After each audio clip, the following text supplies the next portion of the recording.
বুধবার অফিস স্টিলে নতুন টাউন হলে আনন্দধারা 10 দিন ব্যাপী সামার ক্যাম্পের সমাপ্তি অনুষ্ঠান অনুষ্ঠিত হয়। জানা যায়, গ্রীষ্মের ছুটিতে ছাত্রছাত্রীদের নিয়ে আনন্দধারা সামার ক্যাম্প অনুষ্ঠিত হয় আরটি সেন্টারে। এই সামার ক্যাম্পে ছাত্রছাত্রীরা নাচ, গান, আবৃত্তি করেন। অনুষ্ঠানে উপস্থিত ছিলেন এলাকার বিধায়ক সুশান্ত দেব, পঞ্চায়েত সমিতির চেয়ারপারসন অতসী দাস, পৌর পরিষদের চেয়ারম্যান অঞ্জন পুরকায়স্থ, বিজেপি মণ্ডলের মণ্ডল সভাপতি তপন দাস সহ অন্যান্যরা। এদিন অংশগ্রহণকারী ছাত্রছাত্রীদের পুরস্কার দেওয়া হয়।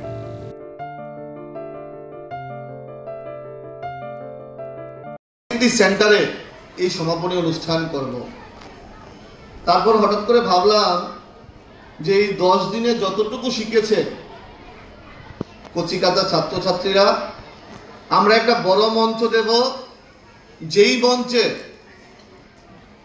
এই 10 দিনে যা শেখানো হয়েছে, যা শিখেছো তোমরা, এটা যেন পারফরমেন্স করা যায়। একটা মঞ্চ দেওয়ার জন্য, একটা সঠিক পরিবেশ দেওয়ার জন্য আমরা এই টাউন হলে এই কার্যক্রমটা হাতে নিয়েছি এবং দেখলাম একটা উৎসবের মেজাজে কি সুন্দরভাবে সমস্ত কচিকাচারা ভাই বোনেরা, কেউ পায়জামা পাঞ্জাবি, কেউ সুন্দর টুকটুকে শাড়ি, মানে কত সুন্দর একটা পরিবেশ, একটা উৎসব মুখর পরিবেশ আজকে আমাদের এই টাউন হলে তৈরি হয়েছে। আমরা চাই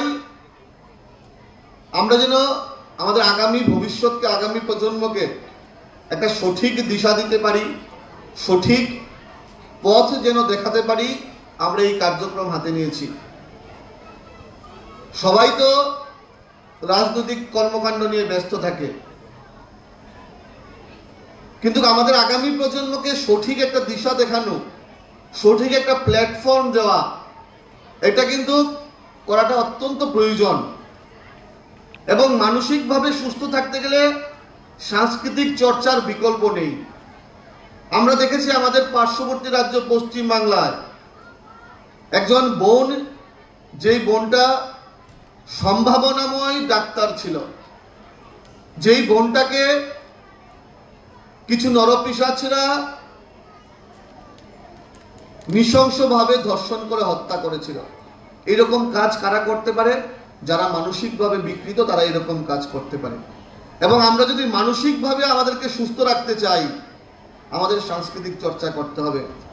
আমরা শারীরিকভাবে সুস্থ থাকতে গেলে আমরা যোগ ব্যায়াম করি, খেলাধুলা করি, কিন্তু আমাদের মানসিকভাবে আমাদেরকে সুস্থ রাখতে গেলে সাংস্কৃতিক চর্চা, আধ্যাত্মিক চর্চা আমাদের করতে হবে। সেই কারণে আমরা এই কার্যক্রম আমরা হাতে নিয়েছি।